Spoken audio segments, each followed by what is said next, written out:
Il y a des vidéos qu'on fait avec énormément de plaisir. Les amis, bienvenue à tous, bienvenue pour cette vidéo sur cette victoire de Lyon face à Toulouse 3-2, un scénario de fou.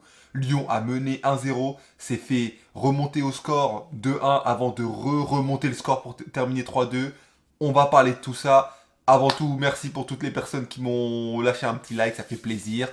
Donc les gars, c'est parti. Lyon qui remporte ce match 3-2, qui s'inscrit à la 10e place du championnat, qui est de plus en plus loin des places relégables. C'est un match qui a bien commencé, en vrai, même si dans le jeu, Toulouse avait quelques bonnes occasions. Lyon faisait ce qu'il fallait, que ce soit dans l'impact, au niveau tactique, tout se passait bien. Et Lyon finit par marquer par un but de Lacazette, l'inévitable Lacazette. Lacazette qui a joué qu'une mi-temps parce qu'il est sorti pour maladie, on va en reparler de ça. Mais on gagne 1-0, tout se passait bien, tout était nickel. O'Brien, pardon, le milieu de terrain, l'attaque, tout allait bien. On va à la mi-temps, 1-0, tu te dis que tout va bien se passer, etc. Deuxième mi-temps, on revient, en 12 minutes, on prend 2 buts, je comprends pas ce qui se passe. L'équipe de Toulouse qui est revenue, c'est devenu la Juventus. Tout le monde courait, tout le monde faisait un pressing de malade, tout le monde était là, ils avaient la dalle. Nos joueurs, ils se sont mis à avoir un peu la frousse. J'ai pas compris ce qui s'est passé. Et donc, du coup, on s'est retrouvé dans un match qu'on dominait et c'est devenu ultra compliqué. Et donc, ils marquent un premier but, Toulouse, sur une belle action sur le côté, où ils repiquent pour faire la passe à l'attaquant qui a plus qu'à marquer.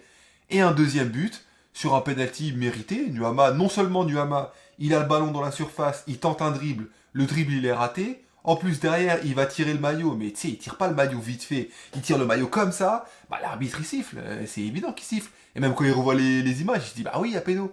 Donc le péno tiré, bien tiré, 2-1. Et là on se dit ça va être compliqué parce que dès qu'il y a 2-1, tu vois que l'équipe de Toulouse, à chaque ballon, ils vont presser, ils vont mettre l'impact, ils vont mettre l'intensité, ils se disent on va gagner ce match. Et moi honnêtement à ce moment-là, je me dis Lyon ils vont pas gagner ce match. Ils vont vraiment pas gagner ce match. Et en 2 minutes, vraiment en 2 minutes, il y a Cherki qui rentre. Cherki, il est rentré, il a fait du sale à Toulouse. Mais vraiment, il leur a fait du très très très très sale.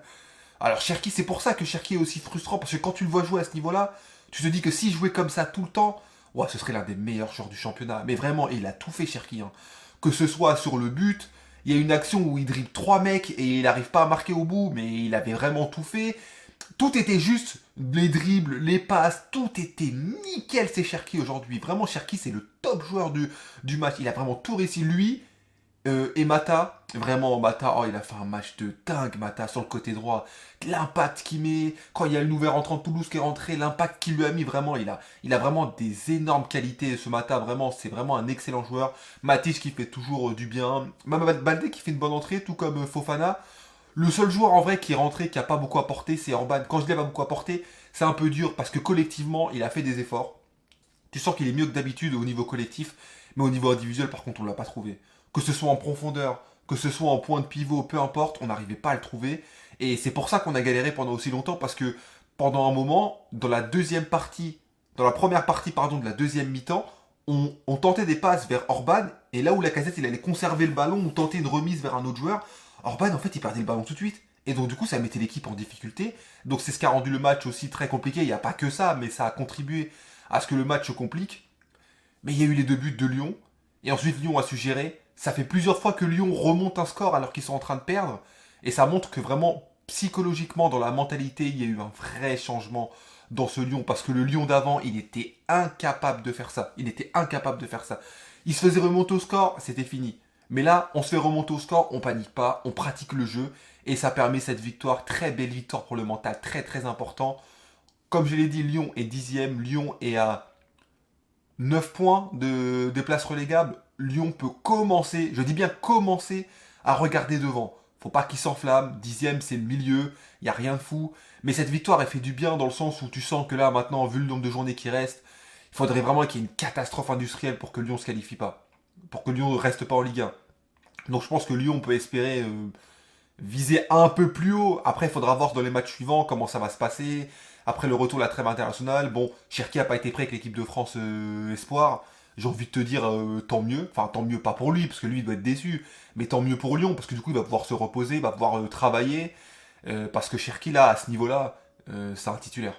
À ce niveau-là, c'est un titulaire. S'il joue comme ça, il prendra la place de quelqu'un d'autre, c'est obligé. Un Cherki de ce niveau-là, il est trop fort pour être sur le banc. Mais, va falloir qu'il répète cette performance 2, 3, 4 fois avant qu'on envisage de le mettre titulaire. Mais c'est bien, parce que là, maintenant, il y a une rotation, il y a une concurrence. Je trouve, par exemple, il a pris l'ascendant sur Orban, par exemple. Si au prochain match, il faut faire rentrer quelqu'un, je préfère faire rentrer Cherki qu'Orban. Même si, encore une fois, Orban a été utile. Hein. C'est pas le dénigrer que dire que Orban a pas fait le match du siècle. Il a quand même fait son apport, mais par rapport à Cherki, on a moins senti sa présence. Baldé, il a apporté quelque chose. Fofana, Cherki, il a apporté un plus offensif en plus de se battre défensivement, ce qui n'a pas forcément été le cas d'Orban. En tout cas, une victoire qui fait très plaisir. Hein. Dites-moi ce que vous en pensez et je vous dis à la prochaine. Peace! Vamos, Sion!